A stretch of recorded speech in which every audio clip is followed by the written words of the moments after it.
Party chief orders setting general goals, strategic breakthroughs for the next term. Ukraine appoints new prime minister in biggest wartime reshuffle. Strong credit growth drives economic recovery. Hello, so good to see you again in today's news. Now let's get started. On the morning of July 18, the 12th plenum of the 13-party Central Committee of Vietnam just opened in Hanoi. Speaking at the event, the General Secretary Tô Lâm emphasized the urgent need for the Central Committee to clearly define the overall goals and strategic breakthroughs for the next term. The plenum focuses on three major tasks: preparing for the 14th National Party Congress, improving the political and legal foundation for renovation process, and personnel work. General Secretary Tô Lâm stressed that this plenum takes place in the context where both the political and administrative systems are operating towards organizational reform. He called for overall goals and strategic breakthroughs for the next term, particularly in sustainable development based on science, technology, innovation, and digital transformation. Building a socialist rule of law state, a service-oriented administration, and strong national defense. Promoting deeper international integration. He also emphasized that personnel work is a decisive factor for the success of the next term. Ukraine officially has a new prime minister following the parliament's approval of Julia Svyrydenko as proposed by President Zelensky in the country's biggest government reshuffle since the war with Russia broke out in 2022. Accordingly, 262 MPs voted in favour of Ms. Svyrydenko, a majority of the 450 seats in Parliament. Born in 1985, Svyrydenko previously served as First Deputy Prime Minister and Minister of Economy. She played a central role in wartime economic strategy and rare earth mineral negotiations with the US. Svyrydenko's appointment comes after former Prime Minister Denis Shmyhal officially resigned on July 16th after 5 years in office. The new Ukrainian Prime Minister announced that she would act quickly and decisively, making every effort to support Ukrainian businesses and conduct a comprehensive audit of public spending. She also set a goal for the first 6 months to establish a reliable arms supply, enhance the technological strength of the military, and expand domestic arms production amidst ongoing intense conflict with Russia. The U.S. State Department announced that it does not support recent Israel airstrikes on Syria, including the attack near the Ministry of Defense headquarters and the presidential palace in Damascus' capital. In a press briefing, U.S. State Department spokesperson Tammy Bruce emphasized that the U.S. opposes all acts of violence in Syria and is engaged in high-level diplomatic efforts to resolve the current crisis and work towards a long-term agreement between Syria and Israel. Earlier, U.S. Secretary of State Marco Rubio also expressed concern about a series of Israeli airstrikes on key targets in Syria. He stated that the U.S. has been in contact with relevant sides to de-escalate tensions.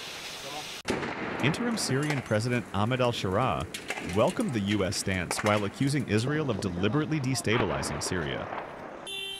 Turkish President Erdogan also criticized Israel, accusing it of using the Druze people as an excuse to expand illegal actions in Syria and undermine a ceasefire agreement brokered by Ankara. Upcoming are some updated news. Foreign direct investment, FDI, registered in Vietnam in the first half of 2025 reached over 21.5 billion USD, up 32.6% compared to the same period last year and the highest since 2009. Disbursed FDI also rose to over 11.7 billion USD, reflecting strong disbursement commitment of investors. FDI capitals flowed into 18 of 21 economic sectors, with manufacturing leading in both value and project count. Real estate also saw a surge with doubled investment. The strongest FDI inflow since 2009 is expected to boost job creation, technology transfer, and contributes to improving the quality of growth, enhancing the balance of payments, and promoting sustainable growth in the coming time.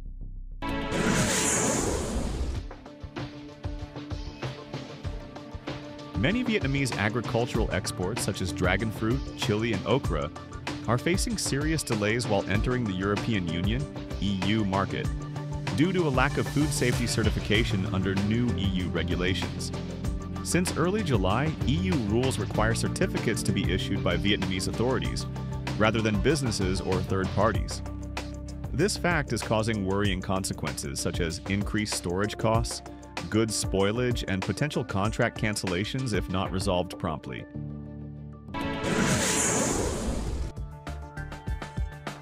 According to the National Center for Hydrometeorological Forecasting, early this morning, July 18th, a tropical depression in the eastern Philippines strengthened into a storm named Whipper.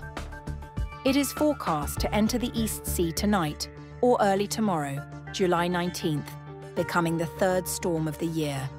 The storm will bring winds of level 6 to 7 and gusts up to level 9, with waves up to 3.5 meters. Vessels operating in dangerous areas are at risk of being affected by thunderstorms, whirlwinds, strong winds, and high waves. Residents and tourists in affected areas are advised to stay informed and follow local safety guidelines to ensure safety.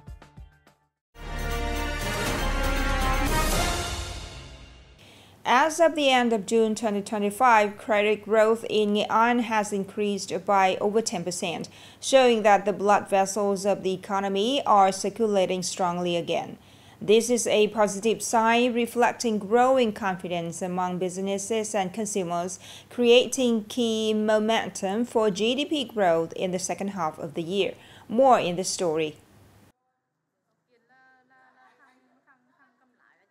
As a private agroforestry enterprise, which is in the group benefiting from low-interest loan packages, 1 to 2% below market rates, this company has invested in new production lines on schedule.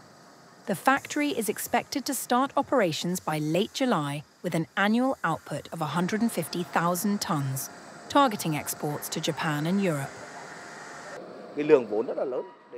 While building the factory, banks have support to and cooperate with the company.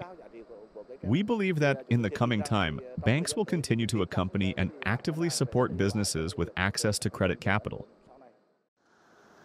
According to bank representatives, credit is currently flowing strongly into production, export, essential consumption, technology infrastructure, and green energy, key economic drivers.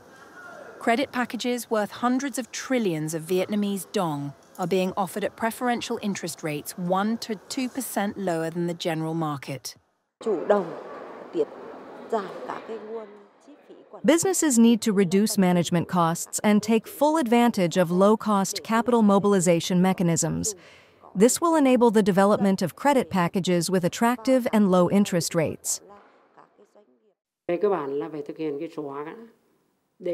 Banks need to accelerate digital transformation to enhance operational efficiency. It also needs to reduce manual processes so that staff can have more time to advise customers on the bank's products and services. In the first half of the year, total outstanding credit in Nghệ An province reached nearly 300 trillion VND, an increase of more than 10% compared to the same period in 2024.